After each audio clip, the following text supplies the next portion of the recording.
আসসালামু আলাইকুম। আজকে চলে আসলাম চাইনিজ স্ট্রিট ফুড সিউমাই নিয়ে।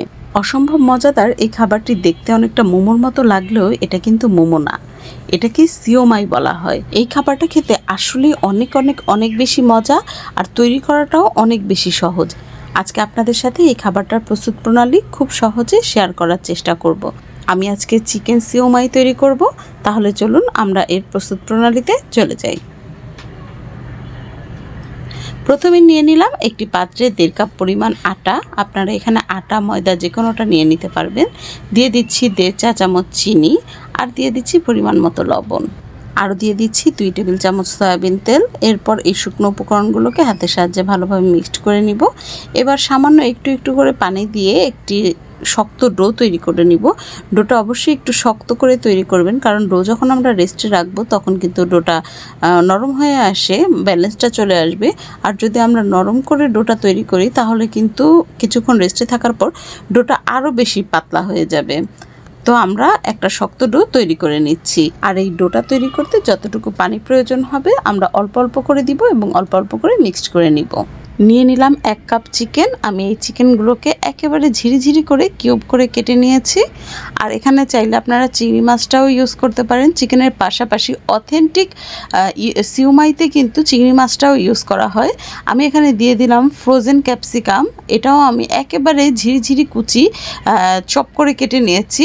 আর আপনারা চাইলে ফ্রেশ ক্যাপসিকামটাও দিয়ে নিতে পারেন, তাতেও কোনো সমস্যা নেই। আরও দিয়ে দিচ্ছি গাজর, এগুলোকে আমি চপ করে কেটে নিয়েছি। গাজর এবং ক্যাপসিকাম আমি 1/3 কাপ করে নিয়েছি। আরও অ্যাড করে দিচ্ছি 1/2 কাপ পেঁয়াজ, 1 টেবিল চামচ আদা বাটা এবং 1 টেবিল চামচ রসুন বাটা। দিয়ে দিচ্ছি 1/2 টেবিল চামচ অথবা 1 চা চামচের মতো গুঁড়ো মরিচ। ঝালটা কিন্তু নিজেদের পছন্দ অনুযায়ী কমিয়ে বা বাড়িয়ে দিয়ে নেবেন। দিয়ে দিচ্ছি 1 চা চামচের মতো লবণ এবং 1 টেবিল চামচ চিনি। আর দিয়ে দিচ্ছি 2 টেবিল চামচের মতো সয়া সস। দিয়ে দিচ্ছি 2 টেবিল চামচের মতো সয়াবিন তেল। দিয়ে দিচ্ছি আরও 2 প্যাকেট পরিমাণ ম্যাগি মশলা। আপনারা চাইলে ম্যাগি মশলার পরিবর্তে এখানে টেস্টিং সল্টটাও ইউজ করতে পারেন, তবে অবশ্যই দুটোর থেকে যে কোনো একটি ইউজ করতে চেষ্টা করবেন, এতে করে মোমোর টেস্ট অনেক বেশি ভালো আসে। কেনা মোমোগুলোতে কিন্তু টেস্টিং সল্টটা অবশ্যই ইউজ করে থাকে, আপনারা খেলেই কিন্তু বুঝতে পারবেন। আরও দিয়ে দিলাম 2 টেবিল চামচ পরিমাণ টমেটো সস এবং 1/2 চা চামচ গরম মশলা গুঁড়া এবং 1/2 চা চামচ জিরা গুঁড়া। আমি 1/2 চা চামচ জর্দার রং অর্থাৎ অরেঞ্জ ফুড কালারটা দিয়ে নিচ্ছি। আর এই কারণে কিন্তু পুরোটার কালারটা অনেক বেশি সুন্দর আসবে আর অ্যাট্রাকটিভ আসবে। আপনারা চাইলে কিন্তু এটা স্কিপ করতে পারেন, এটা কিন্তু একদমই অত্যাবশ্যক না। যেই ডোটা বানিয়ে আমরা রেস্টে রেখেছিলাম সেটাকে 2 ভাগ করে 1 ভাগ দিয়ে বড় পাতলা করে একটা রুটি বানিয়ে নিলাম। এই রুটিটাকে একদম পাতলা করেই বেলতে হবে। আর আমি টোটাল যতটুকু আটা করেছিলাম, আটার ডো করেছিলাম, এতে আমার 20টার মতো সিউমাই হয়েছে টোটাল। আমি একটি কুকি কাটারের সাহায্যে কেটে নিচ্ছি রুটিটাকে। আপনারা চাইলে এখানে স্টিলের গ্লাস অথবা যে কোনো বাটি বা যে কোনো কিছু দিয়ে এরকম গোল শেপে কেটে নিতে পারেন। এবার সাইড অংশগুলো সরিয়ে নিলাম আর একটি করে রুটি, ছোট রুটি হাতে নিলাম। আপনারা দেখে কিন্তু বুঝতে পারছেন এটা কতটা পাতলা। নিয়ে এটার মাঝ বরাবর ঠিক এইরকমভাবে পুর দিয়ে নিলাম। আপনারা এটার ভাঁজটা দেখেই বুঝতে হবে, এটা বলার চেয়ে দেখাটাই সহজ হবে। আপনারা নিশ্চয়ই দেখেই বুঝতে পারছেন আমি কিভাবে এটার ভাঁজটা দিয়ে নিলাম। আমি আরেকটা সিউমাই আপনাদেরকে তৈরি করে দেখাচ্ছি। প্রথমেই রুটিটাকে হাতের তালুতে নিতে হবে, এরপর ভাঁজ দেওয়ার সুবিধার্থে আমরা এইরকমভাবে নিব আর এভাবে ভাঁজটা দিয়ে দিব। আমি এদিকে একটি পাতিলে পানি গরম দিয়েছিলাম, এই পানিটা কিন্তু ফুটে উঠেছে।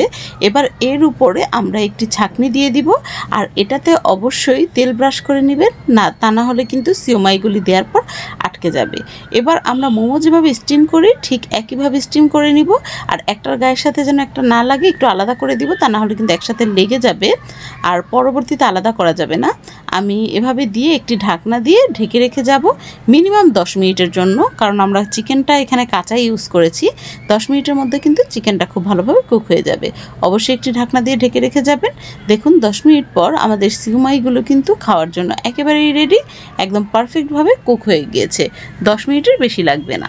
এবার এই সিউমাইগুলো নামিয়ে নিব এবং সবগুলো সিউমাই আমি সেম প্রসেসে স্টিম করে নিয়েছি। আমার সিউমাইগুলো খাওয়ার জন্য রেডি। তো আমি আজকের মতো এখানে বিদায় নিয়ে নিব। তার আগে আপনাদেরকে বলে যাই, অবশ্যই এই সিউমাই তৈরি করলে একটু বেশি করে তৈরি করবেন, কারণ এটা খেতে অনেক অনেক বেশি মজাদার, অনেক বেশি মজাদার। আমার বাসার সবাই এটা খাওয়ার পর এটার ফ্যান হয়ে গিয়েছে। আর অল্প পরিমাণে তৈরি করলে কিন্তু হবে না, বেশি পরিমাণে তৈরি করে নিতে হবে। আল্লাহ হাফেজ।